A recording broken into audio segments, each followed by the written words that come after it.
चलिए बात करने वाले हैं क्वेश्चन नंबर 9। आई होप हर एक बच्चा जो चैनल के साथ कनेक्ट है उनको कंप्लीट नोट्स, पहले तो नोट्स मिल गया होगा।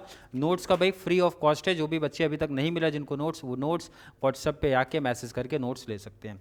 सेकंड चीज, जो बच्चे पहले से ही कनेक्ट है नोट्स उनको मिल गया होगा तो उनको पता होगा क्वेश्चन नंबर 5 इंपोर्ट वाले में बाकी है, बाकी सब कॉन्सेप्ट कंप्लीट हो गए। 9 बचा था, आज करा रहा हूँ। इसके बाद सिर्फ क्वेश्चन नंबर 5 बचा रहेगा जो कि नेक्स्ट क्लास हमारी होगी, मतलब लेक्चर नंबर 10 तक इंपोर्ट के कॉन्सेप्ट खत्म हो जाएंगे।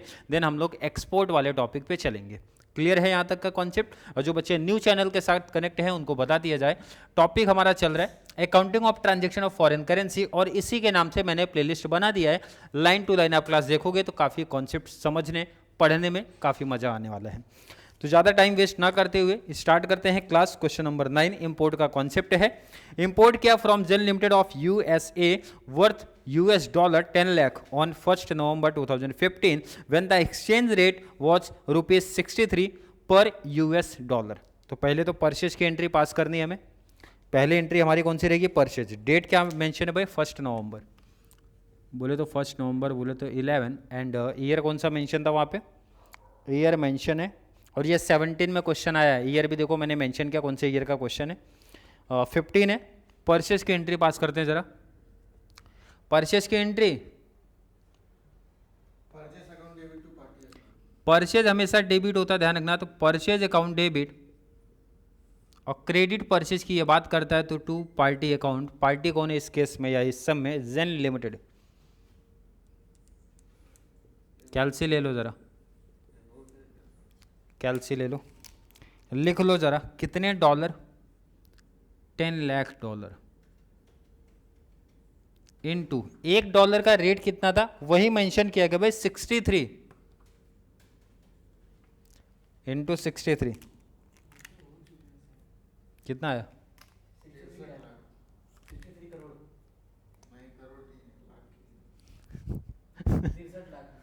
63 लाख।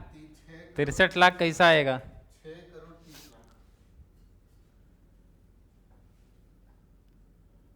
क्लियर है ना? चलिए नेक्स्ट।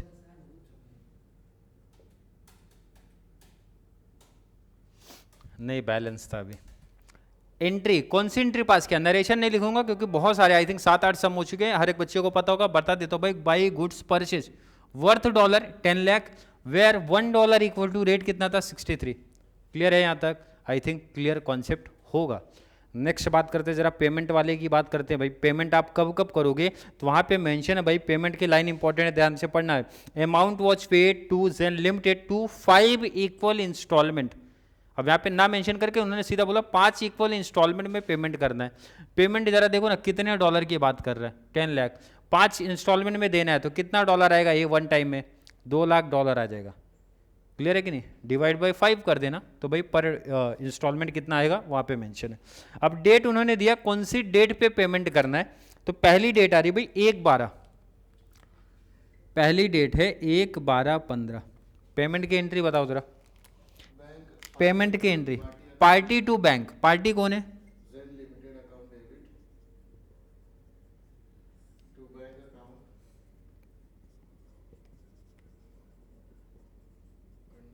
चले कितने डॉलर? तो डॉलर अब कंफ्यूजन नहीं होना चाहिए, 2 लाख। और बैंक में भी डॉलर तो सेम ही रहेगा। रेट आपको सिर्फ पहचानना है भाई, पार्टी के साथ हमेशा परचेज की रेट आती है, एंड बैंक के साथ, और बैंक के साथ हमेशा इस डेट का रेट आएगा। तो रेट सामने ही मेंशन था, जरा देखो ना भाई 62 मल्टीप्लाई करो जरा इनको। कितना आया?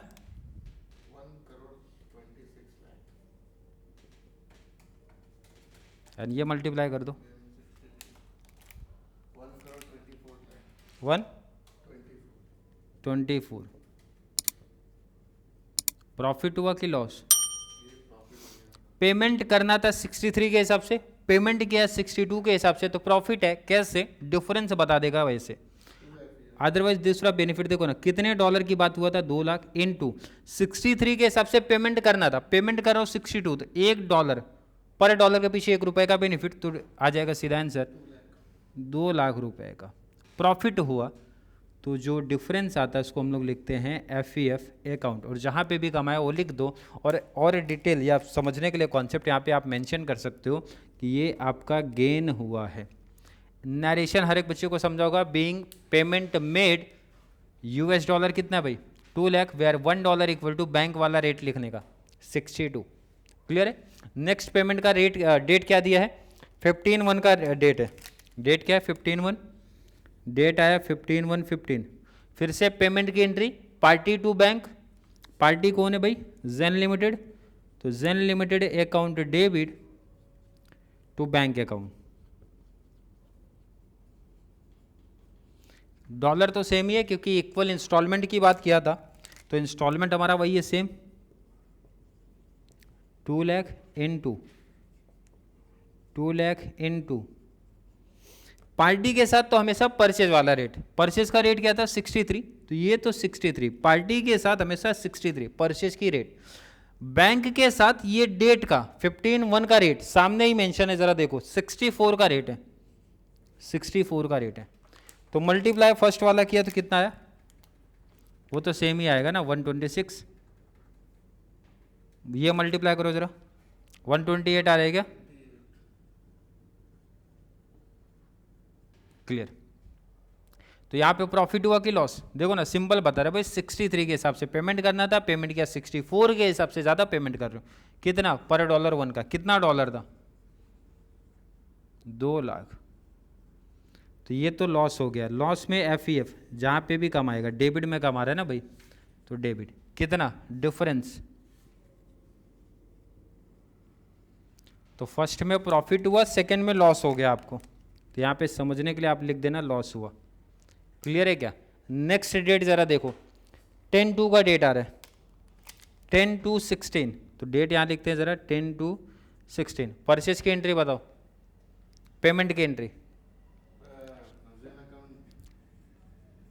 Party Zen limited account debit to bank account. चलिए नेक्स्ट, डॉलर कितना है, डॉलर तो सेम ही है, डॉलर सेम।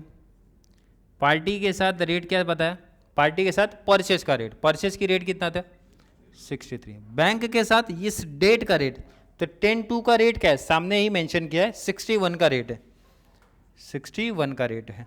चलिए फर्स्ट मल्टीप्लाई, ये तो सेम ही चलेगा 1 CR 26, 1 करोड़ 26 लाख, ये कितना आया 122 आएगा ना 122, 1 करोड़ 20 लाख गलत आ रहा है, कैसा 20 आएगा 2 लाख इंटू 61 कितना है, 120। डिफरेंस कितने का आ रहा है 4 लाख। प्रॉफिट हो गया टू FEF अकाउंट। एक तो होता है ये डिफरेंस ही आपको बता देगा प्रॉफिट हुआ कि लॉस, सेकंड होता है यहाँ से मैच होता है 63 के हिसाब से पेमेंट करना था, पेमेंट किया 61 के हिसाब से, तो कितना भाई पर डॉलर का 2 रुपए का बेनिफिट मिला, और कितने डॉलर हैं वो आप देखो ज़रा, तो मल्टीप्लाई करके आंसर निकाला। यहाँ तक का कॉन्सेप्ट क्लियर है क्या, आई थिंक क्लियर होगा। अब इसके बाद का ही कॉन्सेप्ट थोड़ा चेंज हो रहा है, जरा वो समझो इंपॉर्टेंट है। डेट आई है भाई 30/4, ईयर हमारा हो गया क्लोज, 31 मार्च आ गया कि नहीं, तो आपको 31 मार्च पे रुक जाना जाके, 31 मार्च 16 पे जाके रुकना है। अब जरा यहाँ पे ध्यान रखना सबसे इंपॉर्टेंट, अभी कितना पेमेंट करना बाकी है जरा वो देखो, 2 इंस्टॉलमेंट है, 2 बार पेमेंट करना बाकी है, कितना डॉलर 2 लाख 2 लाख कितना होता है 4 लाख डॉलर पेमेंट करना बाकी है। क्लियर है, उसको साइड में आप लिखो, जितना पेमेंट करना बाकी रहेगा वो लिख लो। परचेज का रेट लिख लो जरा, परचेज का रेट क्या था, इसको इस साइड लिखा, और 31 मार्च का रेट मैं लिख रहा हूं, 31 मार्च का रेट लास्ट में देखो मेंशन था, लास्ट में कितना था 63, ये तो इक्वल ही हो गया। ध्यान से देखो यार, 63 परचेस का रेट है, 31 मार्च का भी 60 का रेट है, तो इस केस में नो प्रॉफिट नो लॉस का कॉन्सेप्ट बना है। अभी तक के जितने सम किए थे उसमें कभी भी ये कॉन्सेप्ट नहीं बना था, मतलब नो प्रॉफिट नो लॉस नहीं आया था, या तो प्रॉफिट आ रहा था या फिर लॉस हो रहा था। भाई सेम अमाउंट रहेगा तो भाई नो प्रॉफिट नो लॉस आएगा, ये चीज़ ध्यान में रख लेना। अरे क्लियर समझा क्या? प्रॉफिट एंड लॉस कैसे पता चलता था? अगर 63 का रेट यहाँ है, यहाँ 65 का है, तो आपको लॉस हुआ। अगर कम का था तो प्रॉफिट हुआ। कितने डॉलर का? भाई जितना डॉलर आपका बैलेंस पेमेंट करना था उतने डॉलर का बेनिफिट या फिर लॉस होता था। बट यहाँ पे नो प्रॉफिट नो लॉस, क्योंकि सेम अमाउंट है। अगर हमारी परचेज की रेट का जो भी रेट है वो मैच हो जाएगा 31 वाले रेट से, तो हमारा नो प्रॉफिट नो लॉस रहेगा। ज़्यादा रहेगा तो लॉस है, कम रहेगा प्रॉफिट है। परचेज के केस में ध्यान रखना, सेल के केस में नहीं, परचेज के केस में की बात हो रही है। इसका मतलब भाई सीधा वो entry cancel, profit loss comparison वाला, अब सीधा ट्रांसफर कर दो। भाई ट्रांसफर वाली एंट्री आती है ना, वो कर दो। अब देखो ना, 3 एंट्री आपने पास किया, पहले में प्रॉफिट हुआ, दूसरे में लॉस हुआ, तीसरे में फिर से प्रॉफिट हुआ। यहाँ पे तो 2 बार प्रॉफिट हुआ। प्रॉफिट ऊपर कितने का था जरा देखो, यहाँ पे 2 लाख का, यहाँ पे 4 लाख का, 4 + 2 कितना हो गया? 6 लाख का प्रॉफिट है। लॉस कितने का है भाई? 2 लाख का, तो 6 का प्रॉफिट 2 का लॉस, तो कितने का प्रॉफिट अभी भी? प्रॉफिट अभी भी कितने का? 4 लाख का। तो प्रॉफिट में आप एफ लिख कहाँ रहे हो जरा देखो, यहाँ पे क्रेडिट लिख रहे हो, तो इसका मतलब है यहाँ क्रेडिट है, तो ट्रांसफर में लिखते कहाँ हो? Debit, F account debit. Transfer के टाइम पे आपको उल्टा करना रहता है, ध्यान रखना। टू ट्रांसफर कहाँ पे करने वाले हो? PNL account. कितना? 4 लाख।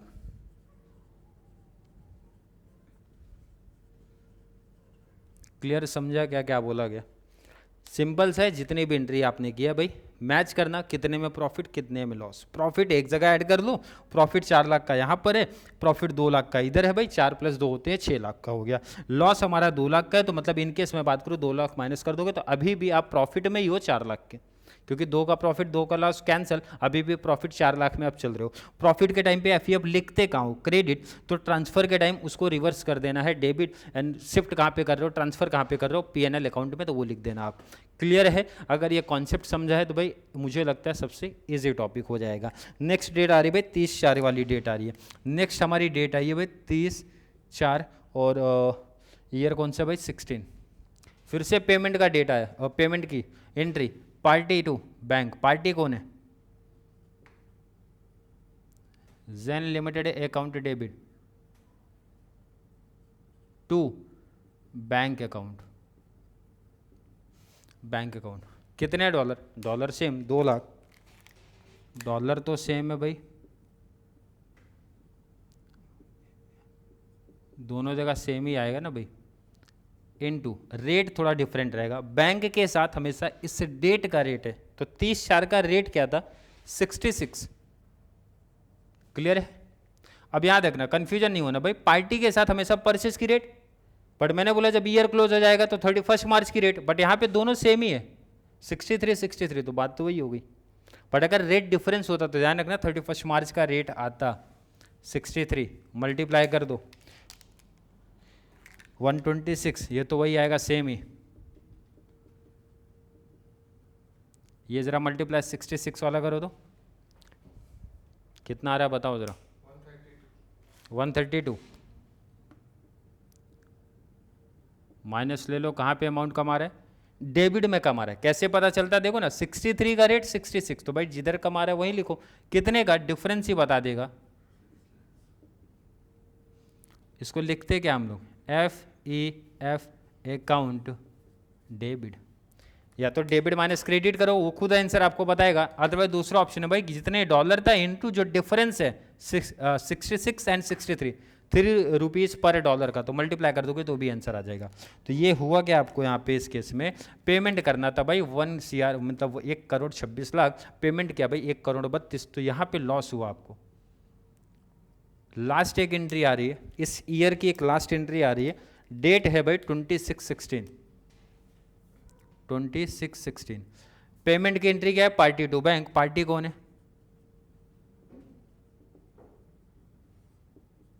टू बैंक कर दो। कितने डॉलर? लास्ट बचा कितना डॉलर है भाई? 2 लाख। कितना डॉलर बचा? डॉलर वही है पार्टी के साथ 31 मार्च का रेट क्या था 63, ये तो वही आएगा। बैंक के साथ ये डेट का रेट आएगा, डेट है 26, उसका रेट कितना है 65, सामने मेंशन किया भाई 65, तो मल्टीप्लाई कर दो जरा कैलसी, मल्टीप्लाई, ये 126 ही आएगा,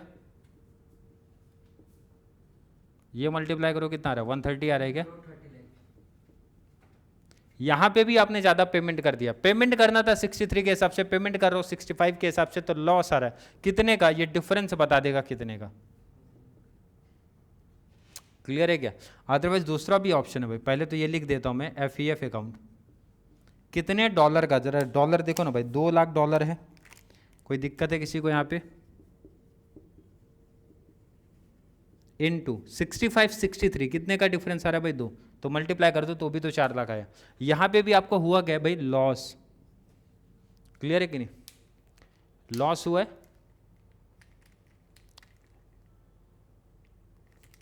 क्लियर है ना? लॉस हुआ है, लेकिन हमने यहाँ पे थोड़ा मिस्टेक लिख दिया, डिफरेंस कहाँ पे कम आ रहा था, डेबिट आ रहा है, डेबिट आ रहा है, तो ये चीज़ ध्यान रखना है, FEF अकाउंट डेबिट। क्लियर है कि नहीं? अब मैच हुआ 126 एंड 4, क्लियर है कि नहीं?